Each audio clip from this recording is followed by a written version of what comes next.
Okay, video 5. Last video for this chapter, last new material for Spanish 3, and then you guys are done and it's all review. So, even though you might be like pulling your hair out after this chapter, this is it. It's all you gotta learn until you take Spanish 4. Okay, so this is basically a review and add on to what we learned in video 4. Okay, so no olvides, don't forget, direct object pronouns and indirect object pronouns go before the conjugated verb. La profesora nos dio la tarea ayer. Lucia quiere prestar mi libro sobre genética, pero no se lo voy a prestar. So the first example, you can see it just uses a indirect object pronoun, right? The teacher gave us homework yesterday.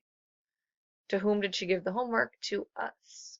Okay, second example, Lucia quiere prestar mi libro. She wants to borrow my book sobre genética, pero no se lo voy a prestar, but I'm not going to basically let her borrow it, right?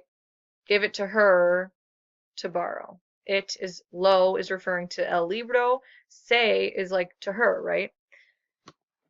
Now, new rule, nueva regla. When there's an infinitive, the pronouns can be added to the end of the infinitive in the same order, meaning that the indirect object pronoun first, direct object pronoun second. So instead of pero no se lo voy a prestar, you could say pero no voy a prestárselo. Remember that with our accenting rules, this is almost always how it is. When you add something on the end, you have to count back 3 vowels to find where the stress goes. Okay, almost always follows that rule. So you can keep thinking that way. We've done it before, so that shouldn't be too difficult to remember for you guys. Okay, so same order, you just tack them on the end of the infinitive. Only if there's an infinitive like in this situation. If there's just one conjugated verb, then they have, like up here, la profesora nos dio la tarea, then you have to put it out front still. Okay. The infinitive rule also applies to commands and follows the same guidelines. So when we're using commands, you can tack on a direct object pronoun and an indirect object pronoun to the end of the command, and the accenting rule still applies also. Okay, so quiero usar el teléfono ahora, dámelo por favor. So it's saying I want to use the phone now. Give it to me, please. Right? Da is the to command of dar, which is to give. So give it to me, please. Remember the indirect object pronoun goes first, direct object pronoun goes second. Count back 3 vowels and you put the accent.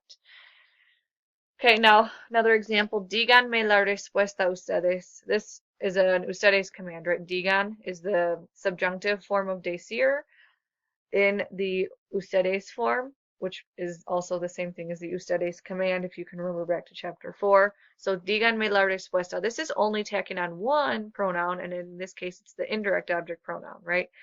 Tell me the answer. But you can say, tell me it, please. Díganmela, por favor. This time the accent, notice, changes. Instead of on the I, it's on the A because we added on another pronoun. Okay, so díganmela, por favor. All right, if the command is negative, and we learned this back when we talked about commands, it's the same rule now. If it's negative, you have to leave the pronouns out front. You can't add them to the end. You can only add them to the end like this if it's a affirmative command, right? Like if you're telling someone to do something. If you're telling someone not to do something, they have to go out front. No me digan la respuesta or no me la digan. So same thing as what we've learned. It's just a couple more little rules now adding on to that direct and indirect object pronouns. A couple other examples using the infinitive. Necesitas enviársela a ellos. You need to send it to them. We had just added this a ellos on the end to be more specific. It's just saying you need to send it to them. Se lo voy a traducir. This means I'm going to translate it for him, for her. We don't know because it wasn't specific at the end. It might say, se lo voy a traducir para ella. Okay? Voy a traducírselo. Count back 3, you get the accent on the I. Okay? Again, if you're going to use it with commands and it's a negative command, the pronouns have to stay out front. If it's an affirmative command, though, you have to tack it on to the end like this. That's really the only way it's used. It's more common. I guess you don't have to. You could say, me la digan, por favor. But this is a little bit more common to native speakers. Okay? So again, have these notes written down and we will practice in class tomorrow.